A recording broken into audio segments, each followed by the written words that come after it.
Tiga hakim ajukan dissenting opinion dalam sidang putusan sengketa Pilpres. Apa saja yang bisa dibaca dari poin perbedaan pendapat tiga hakim ini? Kita bahas bersama Bivitri Susanti, pakar hukum tata negara. Selamat malam Mbak Bivitri. Selamat malam, Mbak Friska. Kalau dari tiga hakim konstitusi mengajukan atau menyebutkan adanya dissenting opinion, pendapat yang berbeda. Apa yang Anda cermati? Karena tadi Prof. Mahfud juga bilang bahwa ini jadi sejarah adanya dissenting opinion di putusan sengketa Pilpres. Jadi memang selama ini mulai dari sengketa Pilpres tahun 2004 sampai 2019 yang paling baru itu belum pernah ada dissenting opinion. Karena ini memang tidak tertulis dalam hukum acara Mahkamah Konstitusi, nggak ada di undang-undang, tapi dalam beberapa wawancara penelitian mereka ungkapkan, dan tadi Pak Mahfud spill sedikit bahwa Pak Mahfud kan kapasitasnya sebagai mantan ketua MK ya. Ya. Dia spill sedikit bahwa sudah menjadi suatu kesepakatan bersama di antara para hakim supaya untuk perkara PHPU Pilpres ini mereka bulat suaranya 9. Kenapa? Karena tujuannya untuk menjaga legitimasi pemerintah yang terpilih. Jadi biasanya yang dilakukan itu mereka rapat permusyawaratan hakim, misalnya ada yang nggak setuju, rapat lagi, nggak setuju, rapat lagi, sampai akhirnya terjadi konsensus. Nah, rupanya tahun ini, seperti dia tadi katakan, nampaknya nggak bisa ada konsensus yang dicapai, sehingga baru pertama kali pecah telur, tiga hakim memberikan dissenting opinion. Dan kita semua tahu, tadi Mbak Friska sudah bacakan, dissentingnya sebenarnya keras. Tadi kan Mbak Friska kesimpulannya aja, tapi tadi saya memperhatikan betul, itu keras sekali kata-katanya. Diungkapkan dengan lugas gitu, bahwa memang telah terjadi pelanggaran, kampanye terselubung, bahasanya tuh begitu tuh. Jadi saya kira ini catatan penting yang menandakan bahwa PHPU Pilpres kali ini atau Pilpres kali ini memang luar biasa dibandingkan dengan Pilpres yang terjadi setelah Orde Baru.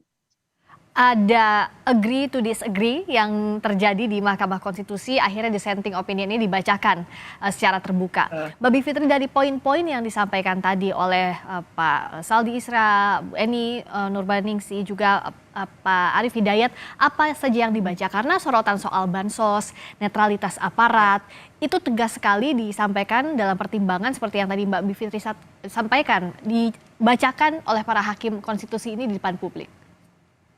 Jadi misalnya Hakim Saldi Isra itu berbedanya di dua hal, dan itu dia tekankan betul. Soal bansos dan juga keterlibatan aparat negara. Menurut dia dua-duanya beralasan. Sama sebenarnya Bu Eni maupun Pak Arief Hidayat juga menyatakan hal yang sama. Jadi kalau bacaan saya kira-kira begini, kalau kita abstraksikan ya. Titik tolaknya antara 5 yang menolak gitu ya, yang mayoritas, dengan 3 yang dissenting sebenarnya di dua tempat. Yang pertama, cara pandang 3 hakim yang dissenting itu, mereka melihat melampaui hukum tertulis. Jadi mereka menekankan sekali, Bu Eni pakai bahasa yang sama dengan Pak Arief Hidayat, bilangnya ini rule of law itu sangat terkait dengan rule of ethics. Mereka sudah mau bilang, nggak bisa loh lihat hanya hukumnya, tapi juga lihat bahwa ada pelanggaran etik yang luar biasa. Bahasanya sama tuh, rule of ethics gitu katanya. Nah itu, jadi dari situ aja, perbedaannya jadi tajam ujungnya. Seakan-akan sederhana, tapi sebenarnya ujungnya tajam. Karena kalau kita perhatikan, argumen putusan dari 5 hakim, itu semuanya kata-katanya adalah tidak beralasan menurut hukum. Nah, bahkan ada di suatu titik tuh, ada nanti kalau putusannya sudah beredar bisa dibaca bareng-bareng, mereka bilang bahwa ya memang ada pelanggaran di soal bansos. Tapi karena waktunya nggak cukup, mereka nggak bisa membuktikan ada intensi. Istilahnya begitu, intensi dari Presiden Joko Widodo bahwa ini memang tujuannya untuk memenangkan Gibran begitu ya. Jadi ibaratnya mereka mau bilang memang mereka nggak bisa membuktikan tuh dalam waktu yang sedikit, walaupun mereka setuju ada kesalahan-kesalahan itu.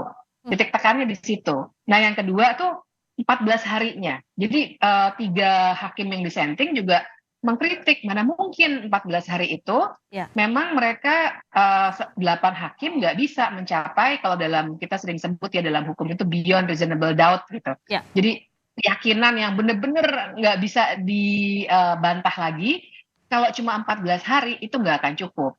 Nah sementara 5 hakim yang mayoritas bilangnya ya udahlah pokoknya nggak berhasil dibuktikan. Nah gitu kira-kira. Jadi perbedaan besarnya di situ, sehingga ujungnya memang sangat berbeda. Tapi Mbak Friska, yang menarik menurut saya juga 3 hakim yang dissenting sebenarnya sama sekali tidak menyebut-nyebut soal Gibran. Hmm, Ya kan, mereka menyebutnya pemungutan suara ulang. Semuanya itu mintanya pemungutan suara ulang di beberapa daerah. ya. Jadi kalau saya membaca ini juga seakan-akan Mahkamah Konstitusi tetap tidak mau mengoreksi putusannya sendiri yang nomor 90 tahun 2023 Hmm, itu.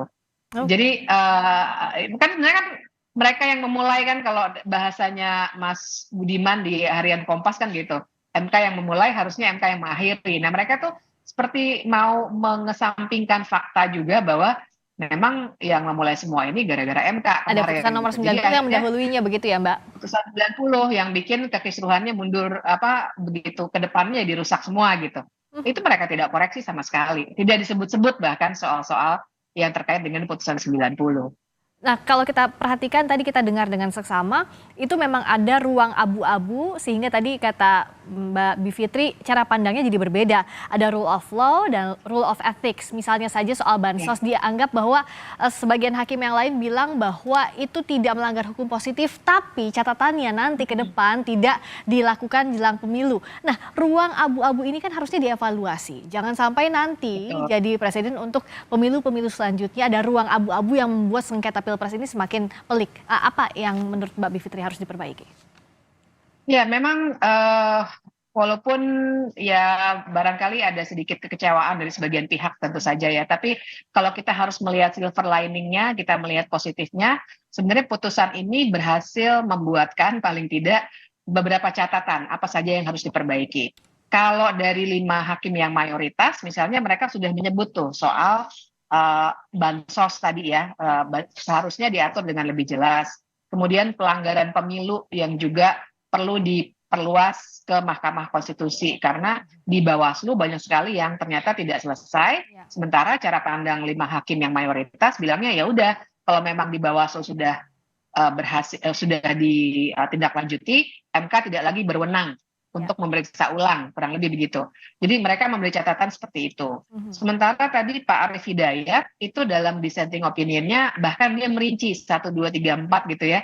Ya. Salah satunya misalnya selain soal bansos, di bagian di Undang-Undang Pemilu juga ada beberapa hal yang kita semua harus perhatikan tuh, soal nepotismenya, kemudian kejelasan soal boleh tidak berkampanye, pengerahan aparat misalnya. Dan Pak Arief Hidayat juga membuat satu daftar khusus yang menarik sekali soal pentingnya undang-undang lembaga kepresidenan. Hmm. Nah, ini yang juga bisa mencegah presiden menyalahgunakan wewenangnya, terutama ketika mau pilpres lagi ya, menguntungkan entah dirinya sendiri, entah keluarganya seperti sekarang, atau Hmm. partainya.